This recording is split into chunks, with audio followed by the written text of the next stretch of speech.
Welcome to money management channel. மார்க்கெட்டை பொறுத்த வரைக்கும் எப்பயுமே பிரைஸை வச்சு நம்ம ஸ்டாக் செலக்ட் பண்ணக்கூடாது. அதாவது கம்மியான விலையில ட்ரேட் ஆயிட்டு இருக்கு, அதனால இந்த ஸ்டாக்கை கன்சிடர் பண்றோம் அப்படின்ற பாயிண்ட்ல கன்சிடர் பண்ணாம குவாலிட்டியான ஸ்டாக்ஸை நம்ம கன்சிடர் பண்றதுதான் எப்பயுமே ஒரு கரெக்டான ஆப்ஷனா இருக்கும். மார்க்கெட்டை பொறுத்த வரைக்கும் ஒரு சில ஸ்டாக்ஸ் குவாலிட்டியான ஸ்டாக்ஸே பிலோ 500 கீழே ட்ரேட் ஆயிட்டு இருக்கு. இப்போ இந்த வீடியோல நம்ம டிஸ்கஸ் பண்ண போறோம் 5 ஸ்டாக் பாத்தீங்க அப்படின்னா ஆல்ரெடி என்னோட ஹோல்டிங்ஸ்ல இருக்குது. Bajaj housing finance, Jio financial services, Wipro, ITC, Tata steel. இது 5 ஸ்டாக்குமே பாத்தீங்க அப்படின்னா லாங் டேர்ம் பாயிண்ட் ஆஃப் வியூல நான் இந்த ஸ்டாக்ஸ் ஆல்ரெடி கன்சிடர் பண்ணிருக்கேன். இப்போ ஒரு சில ஸ்டாக்ஸ்ல இப்ப நல்ல ஒரு பையிங் ஆப்பர்ச்சுனிட்டி கிடைச்சிருக்கு. இந்த ஸ்டாக்குகளை பொறுத்த வரைக்கும் நீங்க இமீடியட்டா ரிட்டர்ன் எக்ஸ்பெக்ட் பண்ணலினாலும் லாங் டேர்ம்ல டெஃபினட்டா ஒரு நல்ல வெல்த்தை கிரியேட் பண்றதுக்கு நிறைய பாசிபிலிட்டிஸ் இருக்கு. மார்க்கெட்டை பொறுத்த வரைக்கும் இப்ப மார்க்கெட் மூடு பாத்தீங்க அப்படின்னா ஓரளவுக்கு எக்ஸ்ட்ரீம் ஃபியர்ல இருந்து ஃபியருக்கு மூவ் ஆயிருக்கு. இன்னுமே மார்க்கெட் பாசிட்டிவா டர்ன் ஓவர் ஆயிரும் அப்படின்றது நம்ம சொல்ல முடியாது. மார்க்கெட்டை பொறுத்த வரைக்கும் நம்ம ஸ்டார்டிங்ல இருந்து டிஸ்கஸ் பண்ணிட்டே தான் இருக்கிறோம். நவம்பர் டிசம்பர்ல இருந்து நம்ம மார்க்கெட் ஃபால் ஆக ஆரம்பிச்சிருச்சு. அந்த டைம்ல இருந்து ஸ்டார்டிங்ல இருந்து 5%, 10% இந்த லெவல்ல ஃபால் ஆன வரைக்கும் நம்ம செக் பண்ணிக்கிட்டே இருந்தோம். இந்த மந்த் ஜனவரி மந்த்ல நியர்லி 12% பக்கமா இப்ப மார்க்கெட் ஃபால் ஆயிருக்கு. இன்னுமே கீழே போறதுக்கு நிறைய பாசிபிலிட்டிஸ் இருக்கு. எக்ஸாக்டா பிரிடிக்ட் பண்ண முடியாது. லாஸ்ட் 1 வீக் முன்னாடி பாத்தீங்க அப்படின்னா எக்ஸ்ட்ரீம் ஃபியர்ல இருந்துச்சு. சோ மார்க்கெட்ல இன்னுமே ஒரு ஹெவியான பிரஷர் வரும் அப்படின்னு எக்ஸ்பெக்ட் பண்ணோம். இப்ப இன்னுமே ஃபியர் மோட்ல தான் இருக்கு. இந்த ஆப்பர்ச்சுனிட்டி எக்ஸ்ட்ரீம் ஃபியரா இருந்துச்சு அப்படின்னா டெஃபினட்டா குவாலிட்டியான ஸ்டாக்ஸ் எல்லாமே நம்ம கன்சிடர் பண்ணணும். இப்ப ஃபியர் மோடுக்கு போனதுனாலையும் நல்ல ஆப்பர்ச்சுனிட்டி இருக்கிற ஓரளவுக்கு வேல்யூஷன்ல இருக்கிற ஸ்டாக்ஸை நம்ம கன்சிடர் பண்ணணும். ஒரு சேஞ்ச் ஆகிறதுக்கு முன்னாடி இந்த மாதிரி மார்க்கெட் ஃபால்ல நமக்கு கிடைக்கிற ஆப்பர்ச்சுனிட்டியை கரெக்டா நம்ம யூஸ் பண்ணிக்கலாம். மார்க்கெட்டை பொறுத்த வரைக்கும் நிப்டி வீக்ஸும் நியூட்ரலா தான் இருக்கு. அதாவது 4216 இருந்துச்சு அப்படின்னா நம்ம நியூட்ரல் லெவல்னு சொல்லுவோம். அந்த லெவல்ல தான் இப்ப ட்ரேட் ஆயிட்டு இருக்கு. இது டே பை டே மாறிக்கிட்டே தான் இருக்கும். நிப்டி வீக்ஸை பொறுத்த வரைக்கும் மேல பாசிட்டிவா போகுது அப்படின்னா மார்க்கெட் ஃபால் ஆகுது, டவுன் ஆகுது அப்படின்னா மார்க்கெட் ரைஸ் ஆகிறதுக்கு பாசிபிலிட்டிஸ் இருக்கு. 1 இயர் லோ ஹை பாத்தீங்க அப்படின்னா 9ல இருந்து 31 இருக்கு. இப்போ லெவல்ல இப்ப நிப்டி வீக்ஸ் நேத்து ட்ரேட் ஆயிட்டு இருந்திருக்கு. இப்ப நம்ம டிஸ்கஸ் பண்ண மாதிரி நேத்து மார்க்கெட்ல நான் ஒரு சில ஸ்டாக்ஸ் இப்ப நம்ம ஆல்ரெடி டிஸ்கஸ் பண்ண ஸ்டாக்ஸை கன்சிடர் பண்ணல. அதுல ஜியோ பினான்சியல் சர்வீசஸும் பஜாஜ் ஹவுசிங் பினான்ஸும் இந்த ஸ்டாக் எனக்கு ஐபிஓலயே கிடைச்சிச்சு. அதாவது ரிலையன்ஸ்ல இருந்து ஜியோ பிரிஞ்சப்ப எனக்கு ரிலையன்ஸ் ஹோல்டிங் இருந்ததுனால ஜியோ பினான்சியல் சர்வீசஸ் கிடைச்சிருந்துச்சு. பஜாஜ் ஹவுசிங் பினான்ஸ் நான் ஷேர் ஹோல்டிங் இருந்ததுனாலையும் சரி, அப்புறம் ஐபிஓல அப்ளை பண்ணதுனால எனக்கு 2 லாட் கிடைச்சிச்சு. ஸோ அதனால இது ஐபிஓ பிரைஸ்லயே இதையும் கன்சிடர் பண்ணேன். இந்த 2 ஸ்டாக்கையும் நேத்து ஓரளவுக்கு குவான்டிட்டிஸ் அக்குமுலேட் பண்ணியிருக்கிறேன். பினான்சியல் செக்டர்ஸ் நல்லா பர்ஃபார்ம் பண்றதுக்கு நிறைய வாய்ப்பு இருக்கு அப்படின்னு ஆல்ரெடி டிஸ்கஸ் பண்ணியிருக்கிறோம். ஜியோவும் சரி பஜாஜ் ஹவுசிங் பினான்ஸும் ஸ்ட்ராங்கான ப்ரொமோட்டருக்கு கீழே இருக்கிற கம்பெனிஸ். ஹவுசிங் பினான்ஸை பொறுத்த வரைக்கும் பஜாஜ் ஹவுசிங் பினான்ஸ் இப்பதான் மார்க்கெட்ல லிஸ்ட் ஆனாலும் ஃபியூச்சர்ல நல்லா பர்ஃபார்ம் பண்றதுக்கு நிறைய வாய்ப்பு இருக்கு. ஏன்னா இவங்களுக்கு ஸ்ட்ராங்கான ஃபண்டமெண்டலான பஜாஜ் பினான்ஸும் சரி பஜாஜ் பின்சர்வும் இதுக்கு பேக் போனா இருக்கிறாங்க. ஜியோவை பொறுத்த வரைக்கும் இவங்க பினான்ஸ் ரிலேட்டடா எல்லா பிளாட்ஃபார்ம்லயும் இவங்க ஒர்க் பண்றதுனால லாங் டேர்ம் பாயிண்ட் ஆஃப் வியூல இதுவுமே ஒரு எக்ஸலண்டான வெல்த்தை கொடுத்துக்கும். ஆல்ரெடி இதை கம்பேர் பண்ணியே நம்ம டிஸ்கஸ் பண்ணிருக்கிறோம். பஜாஜ் ஹவுசிங் பினான்ஸை பொறுத்த வரைக்கும் நம்ம ஸ்டார்டிங்ல இருந்தே டிஸ்கஸ் பண்ணோம். ஷேர் ஹோல்டர்லயும் சரி இதுக்கு கிரே மார்க்கெட் பிரீமியம் இதை பத்தி கம்ப்ளீட்டா டிஸ்கஸ் பண்ணோம். நம்ம ஷேர் ஹோல்டர்லயே அப்ளை பண்ணோம், ரீட்டைல் கேட்டகரியே அப்ளை பண்ணோம். மார்க்கெட்டை பொறுத்த வரைக்கும் இது கிடைச்சதுமே இந்த ஸ்டாக் ஓரளவுக்கு அப்பர் சர்க்கியூட்டர் ரீச் ஆச்சு. மார்க்கெட் எக்ஸ்போர்ட் பண்ணதுக்கு மேலேயே இது லிஸ்ட் ஆகி அப்போ ஒரு நல்ல லிஸ்டிங் கெயின் கொடுத்துச்சு. அதுக்கப்புறம் பெரிய அளவுக்கு கரெக்ஷன் இல்லாம தான் ட்ரேட் ஆகிட்டு இருந்துச்சு. இப்போ மார்க்கெட்ல ஓரளவுக்கு இந்த ஸ்டாக் கரெக்ட் ஆகிட்டே தான் இருக்கு. ஜியோ பினான்சியல் சர்வீசஸும் அதே மாதிரி தான். ரிலையன்ஸ்ல இருந்து டிமர்ஜ் ஆனதுக்கு அப்புறம் இந்த ஸ்டாக் 260 அந்த லெவல்ல பிரிஞ்சாலும் அப்புறம் 210 வரைக்கும் இந்த ஸ்டாக் ஃபால் ஆச்சு. அந்த டைம்ல நம்ம அக்குமுலேட் பண்ணோம். அதுக்கப்புறம் இமீடியட்டா இந்த ஸ்டாக் 400 வரைக்கும் போயிட்டு இப்போ இந்த ஸ்டாக் டவுன் ஆயிருக்கு.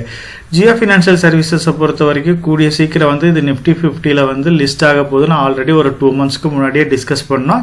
இப்ப நடக்க போற சேஞ்சஸ்ல நிப்டி 50ல ஜியோ பினான்சியல் சர்வீசஸ் ஆட் ஆக போகுது. இந்த 2 ஸ்டாக்குமே பாத்தீங்க அப்படின்னா ஃபண்டமெண்டலான ஸ்ட்ராங்கான குரூப்புக்கு கீழே, அதாவது ரிலையன்ஸும் பஜாஜ் பினான்ஸுக்கு கீழே இருக்கிற ஒரு ஸ்ட்ராங்கான கம்பெனிஸ் தான், ஸ்ட்ராங்கான ப்ரொமோட்டர் இருக்கிற கம்பெனிஸ் தான்.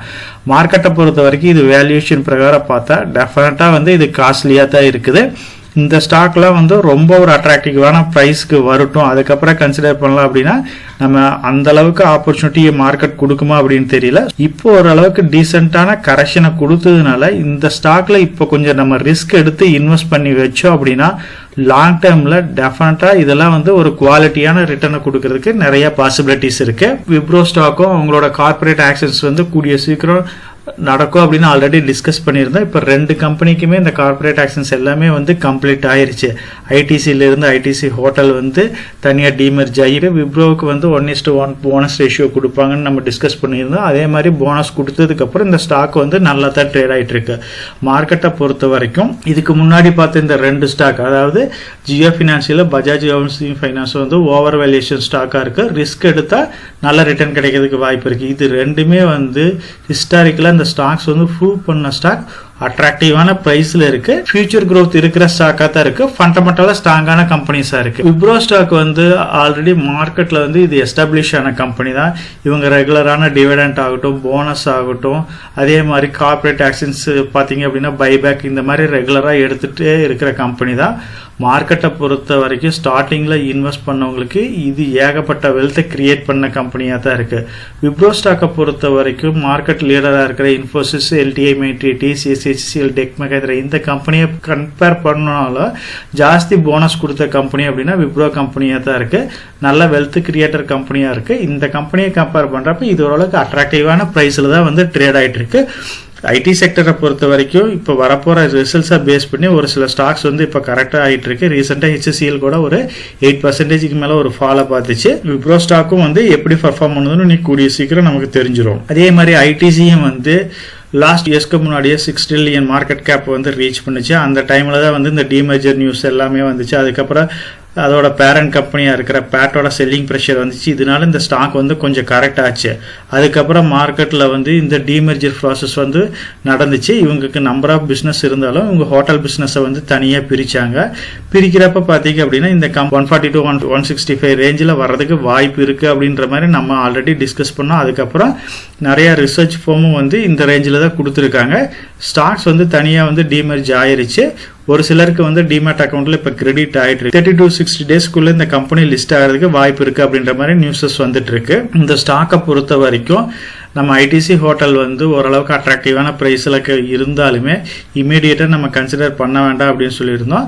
ஸோ இதுக்கு பதிலாக இந்த ஸ்டாக்ல வந்து என்னென்ன டிஃபிகல்ட்டிஸ் இருக்குது, இதோட பேரண்ட் கம்பெனி ஷெல்லிங் ஆகட்டும், அதுக்கப்புறம் இது நிஃப்டி 50லேருந்து ரிமூவ் ஆகிறதாகட்டும், அதுக்கப்புறம் மார்க்கெட்டில் வந்து மியூச்சுவல் ஃபண்ட் இடிஎஃப்லாம் வந்து பார்த்தீங்க அப்படின்னா ஹோட்டல் ஷேர்ஸை விற்றாங்க அப்படின்னா ஷெல்லிங் ப்ரெஷர் ஜாஸ்தியாக வரும் அப்படின்ற மாதிரி டிஸ்கஸ் பண்ணியிருந்தோம். அதனால இப்போ இந்த ஸ்டாக் கரெக்ட் ஆகிறது இல்லாமல் இதோட பேரண்ட் கம்பெனியாக இருக்கிற ஐடிசியும் கொஞ்சம் கரெக்ட் ஆகும் அப்படின்னு நம்ம டிஸ்கஸ் பண்ண மாதிரியே இந்த ஸ்டாக் வந்து இப்போ ஓரளவுக்கு அட்ராக்டிவான பிரைஸில் வந்து ஐடிசி லிமிடெட் வந்து கரெக்ட் ஆயிருக்கு. ஸோ இன்னும் நல்ல ஆப்பர்ச்சுனிட்டியை கொடுத்து ஸ்டாக் ஐடிசி ஸ்டாக் கீழே போச்சு அப்படின்னா நம்ம ஐடிசி ஸ்டாக்கை வந்து டெஃபினட்டாக கன்சிடர் பண்ணலாம். ஐடிசி ஹோட்டலை வந்து வெயிட் பண்ணி பார்த்துட்டு அதுக்கப்புறம் கன்சிடர் பண்ணுறதா பெட்டராக இருக்கும். நெக்ஸ்ட் ஸ்டாக்னு பார்த்தீங்க அப்படின்னா டாடா ஸ்டீல். டாடா ஸ்டீலை பொறுத்த வரைக்கும் ஒரு பெரிய மூவ்மெண்ட் இல்லாமல் இந்த லாஸ்ட் 2-3 இயர்ஸை எந்த ஒரு பெரிய மூவ்மெண்ட்டும் இல்லை. இந்த ஸ்டாக்கை பொறுத்த வரைக்கும் இந்த ஸ்டாக்கோட மெர்ஜர், அதாவது இதோட சப்சிடரி கம்பெனியாக இருக்கிற Tata metallic, Tata long product, TRF, tinplate இந்த கம்பெனிஸ் எல்லாமே மெர்ஜ் பண்ணாங்க, லிஸ்டான கம்பெனிஸ். அதுக்கப்புறம் பார்த்தீங்க அப்படின்னா அன்லிஸ்டட் கம்பெனிஸாக இருக்கிற ஒரு 3 கம்பெனியை வந்து இதோட மெர்ஜ் பண்ணாங்க. ISWP, Tata steel mining, SNB mining இது எல்லாமே மெர்ஜ் பண்ணாங்க. ஃபைனலாக வந்து டிஆர்எஃப் மட்டும் எக்ஸலண்ட்டாக பர்ஃபார்ம் பண்ணுறதுனால அதை தனியாகவே மெர்ஜ் பண்ணாமல் விட்டுட்டாங்க. இந்த நியூஸ் அப்போ இந்த ஸ்டாக் வந்து ஓரளவுக்கு ரன் அப்போ கொடுத்துச்சு. 160-170 அந்த ரேஞ்சுக்கு போயிட்டு இப்பயுமே மார்க்கெட்டில் நல்ல ஒரு ஹெவியான கரெக்ஷனை பார்த்து இந்த ஸ்டாக் வந்து ஃபாலோ ஆயிருக்கு. இந்த ஸ்டாக்கை பொறுத்த வரைக்கும் இதெல்லாம் வந்து சைக்ளிக் செக்டர் ஸ்டாக்ஸ்னு சொல்லுவான். இமீடியட்டாக இந்த ஸ்டாக்ஸ் வந்து ரிட்டர்னை கொடுக்காது. 1 or 2 இயர்ஸ் வந்து எந்த ஒரு மூவ்மெண்ட்டும் இல்லாமல் கூட இருக்கலாம். இன்ஃப்ராஸ்ட்ரக்சர் டெவலப்மெண்ட் எல்லாம் நடக்கிறப்ப, இந்த சைக்கிளிக் ரொட்டேஷன் நடக்கிறப்ப பார்த்தீங்க அப்படின்னா ஓரளவுக்கு இந்த ஸ்டாக்ஸ் எல்லாமே நல்ல ரிட்டர்னாக கொடுக்கும். இந்த ஸ்டாக்கும் வந்து ஃபண்டமெண்டலாக ரொம்ப ஸ்ட்ராங்கான கம்பெனி தான். டாடா குரூப்பில் இருக்கிற ஒரு முக்கியமான கம்பெனி. இவங்களும் வந்து கடனை வந்து ஓரளவுக்கு நல்லா குறைச்சிட்டு வர்றாங்க. அப்படி கடனை எல்லாம் குறையிறப்ப இந்த ஸ்டாக்கும் வந்து ஃபியூச்சரில் நல்லா பர்ஃபார்ம் பண்ணுறதுக்கு வாய்ப்பு இருக்குது. இப்போ டிஸ்கஸ் பண்ண இந்த ஸ்டாக்கை பொறுத்த வரைக்கும் இந்த 1 year ஹிஸ்டரியை எடுத்து பார்த்தா அப்படின்னா பஜாஜ் ஹவுசிங் ஃபினான்ஸும் சரி, டாடா ஸ்டீல், ஜியோ ஃபினான்சியல் இது வந்து 52 வீக் லோவுக்கு பக்கமாக தான் ட்ரேட் ஆகிட்டு இருக்கு. ஐடிசியும் விப்ரோவும் வந்து அந்த அளவுக்கு பெரிய அளவுக்கு வரல. இந்த stock Bajaj housing finance, Jio financial, Tata steel இதை பொறுத்த வரைக்கும் வேல்யூஷன் வைஸ் ரொம்ப காஸ்ட்லியாக இருந்ததுனால தான் இப்போ இந்த அளவுக்கு கரெக்ட் ஆயிருக்கு. 52 வீக் லோ வந்தாலுமே இந்த ஸ்டாக்ஸ் எல்லாமே காஸ்ட்லியான ஸ்டாக்ஸாக தான் இருக்கு.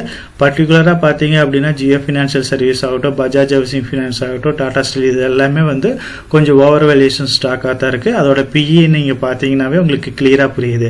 இப்போ இருக்கிற பிரைஸ்ல நீங்க வந்து இமீடியட்டா கன்சிடர் பண்ணலாம் அப்படின்னா விப்ரோ ஸ்டாக்கையும் ஐடிசி ஸ்டாக்கையும் வந்து நீங்க இமீடியட்டாவே கன்சிடர் பண்ணலாம். ரிமைனிங் இருக்கிற Tata steel, Bajaj housing, Jio financial சர்வீசஸை பொறுத்த வரைக்கும் கொஞ்சம் ஓவர் வேல்யூஷன் தான் இருந்தாலுமே இந்த ஸ்டாக்ஸ் வந்து long term point wealth creator கம்பெனிஸாக தான் இருக்கும். ஸோ கொஞ்சம் ரிஸ்க் எடுத்தோம் அப்படின்னா நல்ல ரிட்டர்னை கொடுக்கறதுக்கு வாய்ப்பு இருக்கு. ரிஸ்க் எடுக்கிறோம் அப்படின்னாலும் நம்ம வந்து ஏதோ ஒரு மிட் கேப்லேயோ ஸ்மால் கேப்லேயோ எடுக்கல, நல்லா ஃபண்டமெண்டலாக ஸ்ட்ராங்கான குரூப்பில் தான் எடுக்கிறோம். அதனால ஒரு நல்ல வெல்த்தை கிரியேட் பண்ணுறதுக்கு வாய்ப்பு இருக்குது.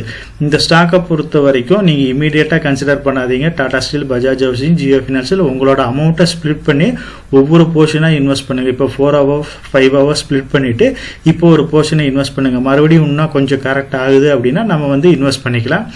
விப்ரோவையும் ஐடிசியும் பொறுத்த வரைக்கும் நான் ரெகுலராகவே இந்த ஸ்டாக்ல வந்து ஒரு 5 years இன்வெஸ்ட் பண்ணிகிட்டே இருக்கிறேன். டாடா ஸ்டீல் வந்து 100 லெவலில் கன்சிடர் பண்ணேன். அதுக்கப்புறம் இப்போ மறுபடியும் வந்து 126 அந்த லெவலில் இருக்கிறதுனால இப்போ கன்சிடர் பண்ணலான் இருக்கிறேன்.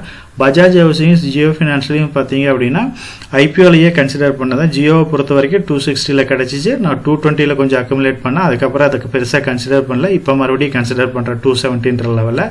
பஜாஜ் ஹவுசிங்கை பொறுத்த வரைக்கும் நல்ல ப்ரைஸில் அலாட் ஆச்சு.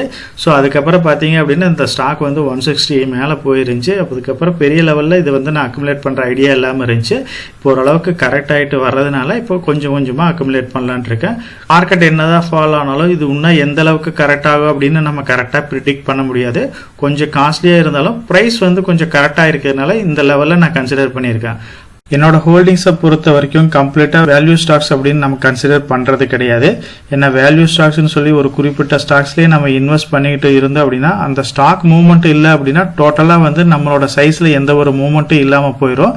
அதனால மார்க்கெட்டை பொறுத்த வரைக்கும் ஃபண்டமெண்டலாக ஸ்ட்ராங்கான குவாலிட்டியான குரூப்ஸில் கொஞ்சம் அக்ரெசிவ் ஸ்டாக்ஸில் ஹோல்டிங்ஸ் வச்சிருந்தோம் அப்படின்னா மார்க்கெட் வந்து டர்ன் ஓவர் ஆகிறப்ப ஒரு ஹெல்த்தியான சேஃபான ரிட்டர்னை வந்து நம்ம ஈஸியாக அச்சீவ் பண்ண முடியும்.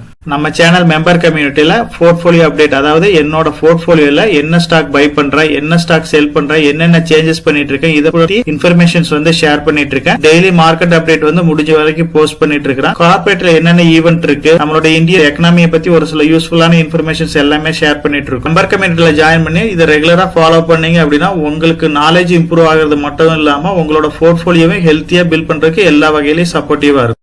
இப்ப டிஸ்கஸ் பண்ண இன்ஃபர்மேஷன் எல்லாம் உங்களுக்கு யூஸ்ஃபுல்லா இருக்கும்னு நினைக்கிறேன். இந்த வீடியோ உங்களுக்கு யூஸ்ஃபுல்லா இருந்துச்சு அப்படின்னா நம்ம சேனலை வந்து சப்ஸ்கிரைப் பண்ணுங்க, நம்ம வீடியோவை லைக் பண்ணுங்க, ஷேர் பண்ணுங்க. கமெண்ட் செக்ஷன் ஓப்பன்ல தான் இருக்கு. ஸோ இந்த வீடியோ பத்தி உங்களோட ஒப்பீனியன் என்ன, இதுல என்னென்ன டவுட்ஸ் இருக்கு அப்படின்னு நீங்க கமெண்ட் செக்ஷன்ல போஸ்ட் பண்ணீங்க அப்படின்னா உங்களுக்கு மட்டும் இல்லாம நம்ம வியூவர்ஸ் எல்லாத்துக்குமே நல்ல ஒரு சப்போர்ட்டிவா இருக்கும். நான் ஒரு செபி ரிஜிஸ்டர்ட் அட்வைசர் கிடையாதுங்க.